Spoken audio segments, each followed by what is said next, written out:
ওম নমঃ শিবায়, ওম নমঃ শিবায়। জয় শিব শম্ভু, জয় বাবা ভোলানাথ, জয় শিব শঙ্কর। শিব চতুর্দশী, শিব চতুর্দশী ব্রত উপবাস এবছরের কবে কোন তারিখ পড়েছে, এবার এই শিব চতুর্দশী ব্রত কারা পালন করবে? শুধু কি শিব ভক্ত যারা শৈব তারা কি শুধু পালন করবে, না যারা বৈষ্ণব কৃষ্ণ ভক্ত শুদ্ধ বৈষ্ণব ভক্ত তারাও এই ব্রত পালন করবে, বা কেনই বা পালন করবে? তাহলে আজকে আমরা এই ভিডিওতে জানবো, সেই সঙ্গে জানবো শিব ব্রত মাহাত্ম্য কথা। এই শিব ব্রত মাহাত্ম্য কথা শ্রবণ করলে কি লাভ হবে, ব্রত পালন করলে কি ক্ষতি হবে বা লাভ হবে, আমরা সমস্ত কিছু জানবো। আপনারা পুরো ভিডিওটি দেখবেন। শুরু করার আগে আমার একটি ছোট্ট অনুরোধ, কৃপা করে আপনারা এই ভিডিওটি সকলকে শেয়ার সাবস্ক্রাইব করবেন। চলুন শুরু করি। তো এবারের শিব চতুর্দশী ব্রত উপবাস পড়েছে আগামী 16ই ফেব্রুয়ারি 2026 সন সোমবার। তাহলে সোমবার দিনটি খুব মাহাত্ম্যপূর্ণ, মহিমান্বিত দিন। কারণ এই দিনে শিব চতুর্দশী ব্রত উপবাস, সেই সঙ্গে এই দিনটি সোমবার হলো মহাদেবের শিবশঙ্করের শিবজির জন্মতিথি, জন্ম উৎসব তিথি। তাহলে এই জন্মোৎসব দিনেই শিবরাত্রি ব্রত উপবাস পড়েছে। কাজেই দিনটি খুব তাৎপর্যপূর্ণ। সকলের এই ব্রত পালন করা অবশ্যই পালনীয় কর্তব্য। তাহলে মহাদেব শিবশঙ্কর তিনি হলেন পরম বৈষ্ণব, তিনি হলেন বৈষ্ণব শিরোমণি, বৈষ্ণব শ্রেষ্ঠ, বৈষ্ণবানাং ইয়াথা শম্ভু। তিনি হলেন বৈষ্ণবদের মধ্যে সর্বশ্রেষ্ঠ। তিনি এই বৈষ্ণবত্ব উপাসনা করে, তিনি বৈষ্ণবত্ব আচরণ করে জগৎজীবকে শিক্ষা দিলেন যে তিনিও ঈশ্বরের আরাধনা করেন, ভগবানের আরাধনা করেন। তিনি জগৎজীবকে শিক্ষা দিলেন। যারা বৈষ্ণব, যারা কৃষ্ণ ভক্ত, যারা মালা তিলক গ্রহণ করেছে, তাদের শিক্ষা নেওয়া উচিত যে তিনি একজন ঈশ্বর, তিনি ঈশ্বর হয়েও আর এক ভগবানের আরাধনা করেন, তিনি ঈশ্বরকে আরাধনা করেন। তিনি হলেন পরম বৈষ্ণব। তিনি বৈষ্ণব হয়ে জগৎজীবকে শিক্ষা দিলেন। তাই বৈষ্ণবানাং ইয়াথা শম্ভু। তাই বৈষ্ণব যারা কৃষ্ণ ভক্ত তাদেরও এই শিবরাত্রি ব্রত পালন করা কর্তব্য। তাহলে শিবরাত্রি ব্রত কবে? আগামী 16 তারিখ সোমবার। যারা বৈষ্ণব ভক্ত কৃষ্ণ ভক্ত তারা 16 তারিখ এই ব্রত উপবাস পালন করবেন। আর যারা শৈব শিবের উপাসক সকল ভক্তগণ চাইলে রবিবার 15 তারিখ আপনারা ব্রত উপবাস পালন করতে পারবেন, কিংবা 16 তারিখ ব্রত উপবাস করলেও করতে পারেন। তো যাই হোক, ব্রত উপবাস অবশ্যই সকলেরই পালন করা কর্তব্য। তাহলে মহাদেব শিবশঙ্কর হলেন, তিনি হলেন পরম বৈষ্ণব, তিনি বৈষ্ণব শিরোমণি। তাই ভাগবতমে বলছে যে নিম্নগানাম ইয়াথা গঙ্গা দেবানাম অচ্যুতে ইয়াথা বৈষ্ণবানাং ইয়াথা শম্ভু পুরাণানাম মিদং তথা। অর্থাৎ নিম্নগানাম ইয়াথা গঙ্গা, অর্থাৎ যত নদ নদী রয়েছে নদ নদীর মধ্যে গঙ্গা হচ্ছে শ্রেষ্ঠ, গঙ্গা হচ্ছে পবিত্র নদী। আর অন্যদিকে অচ্যুত, দেবতাদের মধ্যে অচ্যুত যিনি চ্যুত হন না, ভগবান বিষ্ণু, তিনি হলেন সর্বশ্রেষ্ঠ। আর অন্যদিকে বৈষ্ণবদের মধ্যে শ্রেষ্ঠ হলেন দেবাদিদেব মহাদেব শঙ্কর ভোলানাথ, তিনি হলেন সর্বশ্রেষ্ঠ বৈষ্ণব। আর পুরাণাদির মধ্যে সর্বশ্রেষ্ঠ গ্রন্থ, মাহাত্ম্যপূর্ণ গ্রন্থ হচ্ছে ভাগবত পুরাণ। এই ভাগবতম হচ্ছে সর্বশ্রেষ্ঠ গ্রন্থ। এই গ্রন্থ বৈষ্ণবদের প্রিয় গ্রন্থ। এই গ্রন্থ পাঠ শ্রবণে ভগবত কৃপা লাভ হয়, ভগবত প্রেম ভক্তি লাভ হয়, অন্তে পরম গতি লাভ হয়। তাহলে এই বৈষ্ণবদের মধ্যে শ্রেষ্ঠ শিরোমণি হচ্ছে দেবাদিদেব মহাদেব। তাই মহাদেবের চরিত্র কথা আমরা শুনব। তাহলে মহাদেব একাধারে তিনি হলেন সত্যম শিবম সুন্দরম, তিনি সত্য শিব সুন্দর, তিনি হলেন আশুতোষ, তিনি অল্পতে তুষ্ট হন, তিনি ভোলানাথ ভোলে ভাণ্ডারী। অল্পতে খুশি হন, তুষ্ট হন, তিনি কৃপালু দয়ালু, তিনি সবাইকে বরদান করেন। যক্ষ রক্ষ দেবতা দৈত্য দানব সকলকেই তিনি অল্পতে সন্তুষ্ট হয়ে তার তপস্যায় সন্তুষ্ট হয়ে বরদান করেন। তিনি হলেন এত দয়ালু, তিনি আশুতোষ, অল্পতে তুষ্ট হন। তিনি অর্ধ নারীশ্বর, তিনি একদিকে নর একদিকে নারী, একদিকে পুরুষ প্রকৃতি, একদিকে শিব শক্তি, তিনি শিব শক্তির প্রকাশ। তিনি হলেন অর্ধ নারীশ্বর। তিনি কি? তিনি হলেন যোগী ত্যাগী। তিনি এত ত্যাগী যে সমস্ত দেবতাদের সুরাম্য প্রাসাদ অট্টালিকা, সুন্দর সুন্দর প্রাসাদ, তিনি কোথায় থাকেন? তিনি শ্মশানে মশানে থাকেন, ভস্য ছাই মাখেন। সমস্ত ভূত প্রেত হচ্ছে তার সঙ্গী। এই জন্য তার আর এক নাম হচ্ছে ভূতনাথ। তিনি পঞ্চমুখে রাম নাম করতেন, পঞ্চমুখে রাম নাম জপেন ত্রিপুরারি।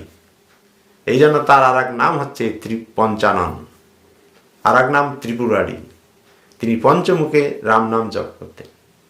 তিনি এত ত্যাগী যে সমস্ত সুগন্ধি সুন্দর সুন্দর পুষ্প সব দেবী দেবীদের উদ্দেশ্যে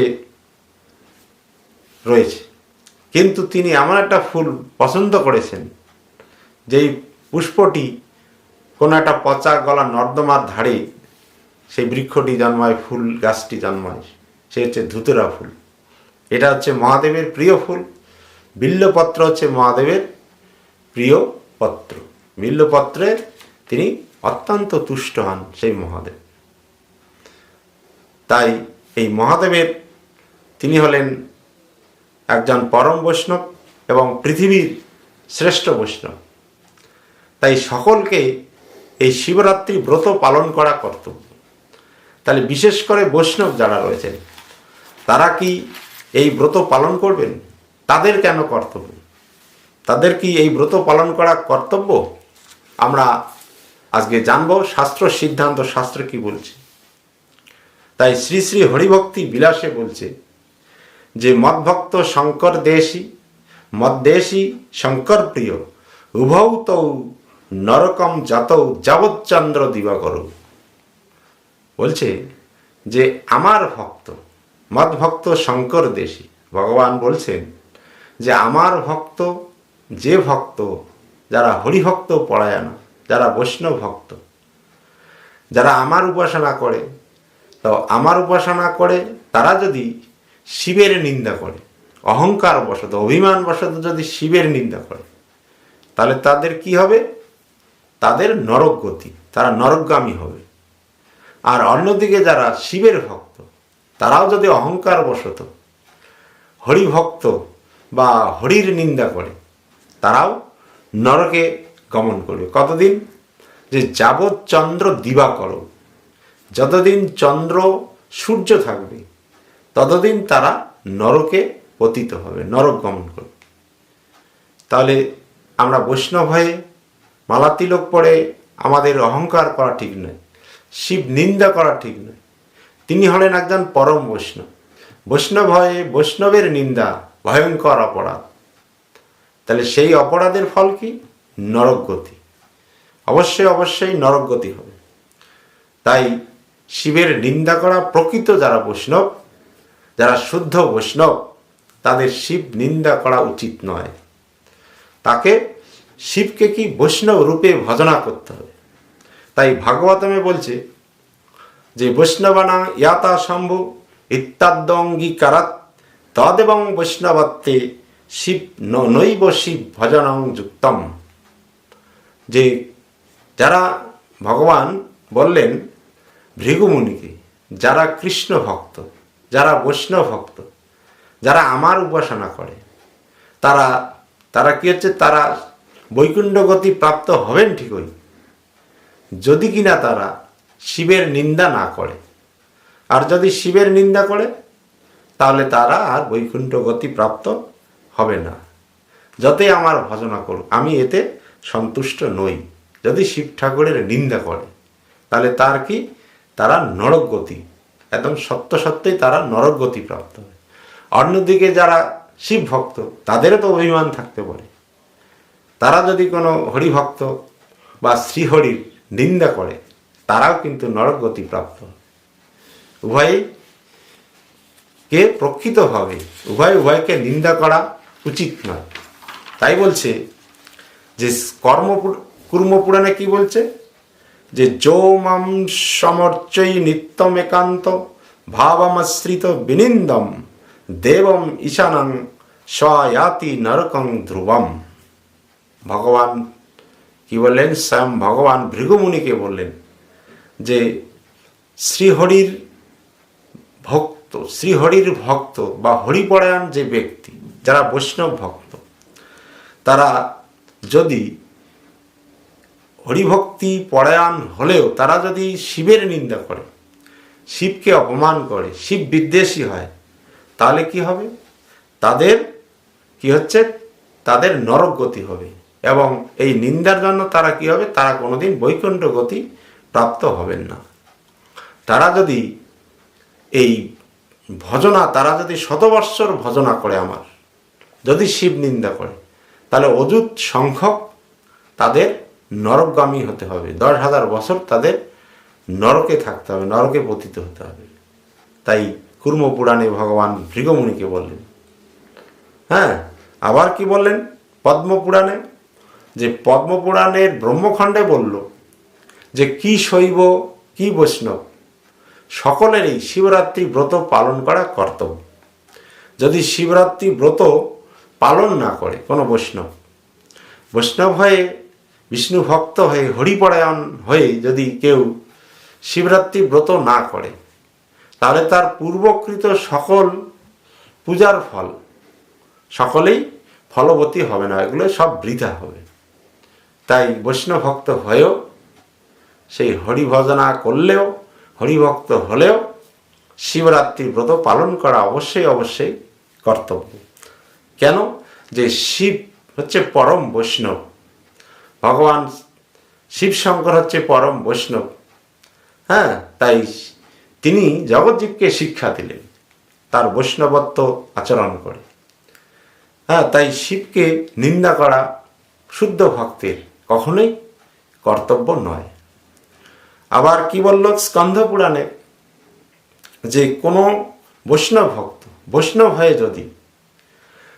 হয়ে যদি শিবরাত্রি ব্রত পালন করে, তাহলে কি হবে, হরিভক্তি সারবর্ষী শঙ্করের প্রসাদে সে প্রেম ভক্তি লাভ করবে। কৃষ্ণ প্রেম ভক্তি, অর্থাৎ তিনি এত দয়ালু কৃপালু, তিনি কৃষ্ণ প্রেম ভক্তি প্রদান করবে সেই বৈষ্ণব ভক্তেও। হ্যাঁ, এত ওই মহাদেব শিবশঙ্কর এত কৃপালু দয়ালু, তার কৃপার শেষ নেই। কারণ তার যদি কৃপা না হতো, সেই কলিযুগে সেই মহাদেব শিবশঙ্কর তিনি অদ্বৈত আচার্য হয়ে জন্মগ্রহণ করলেন নদিয়ায়। সেই 12 বছর ধরে নয়ন জলে তুলসীপত্র গঙ্গা জলে ভাসিয়ে তিনি গোলকপতি গৌরহরিকে তিনি নামিয়ে আনলেন। যে গৌরহরি কলিহত জীবের উদ্ধারের জন্য তিনি হরিনাম মহামন্ত্র তিনি দিলেন। এই হরিনাম মহামন্ত্র আমরা পেতাম না যদি না এই মহাদেবের কৃপা হতো। মহাদেবের কৃপা বলে আজকে কলিহত জীব তার উদ্ধারের একটি পথ পেল, হরিনাম। তাই মহাদেব শিবশঙ্কর এত দয়ালু কৃপালু, জগৎজীবকে তিনি বৈষ্ণবত্ব আচরণ করে জগৎজীবকে শিক্ষা দিলেন। হ্যাঁ, তাই এই শিবরাত্রি ব্রত দিনে শিবের চরিত্র মাহাত্ম্য কথা শ্রবণ করা কর্তব্য সকলেরই। এই শিবরাত্রি ব্রত দিনে কি হবে, ব্রত মাহাত্ম্য কথা, চরিত্র কথা শ্রবণ করলে বলছে যে ধন্যা কথা শম্ভু, এই শম্ভুর কথা শ্রবণ করলে জীবন ধন্য হবে। হ্যাঁ, আর কি হবে, এই শিবরাত্রি ব্রত দিনে শিবের চরিত্র কথা যদি শ্রবণ করা যায় তাহলে যশস্যাম, যশ বাড়বে, আয়ুষ্যাম, আয়ুষ বাড়বে। হ্যাঁ, আয়ু বৃদ্ধি হবে। তাই তার মৃত্যুঞ্জয়, তিনি হলেন মৃত্যুঞ্জয়, যুগে যুগে তিনি অমর, তিনি সকলেরই মৃত্যু হয়েছে, কিন্তু তার মৃত্যু হয়নি। তিনি হচ্ছেন মৃত্যুঞ্জয়। সত্য, ত্রেতা, দাপর, কলি কোনো যুগে তার মৃত্যু হয়নি। তিনি হলেন অমর, এই জন্য তিনি মৃত্যুঞ্জয়। হ্যাঁ, তাই ওম ত্রম্বকম যজামহে সুগন্ধিম পুষ্টিবর্ধনম উর্বারিকমিব বন্দনম মৃত্যুর্মুক্ষমামৃতা। জয় শিব শম্ভু, জয় শিব শঙ্কর, জয় বাবা ভোলানাথ।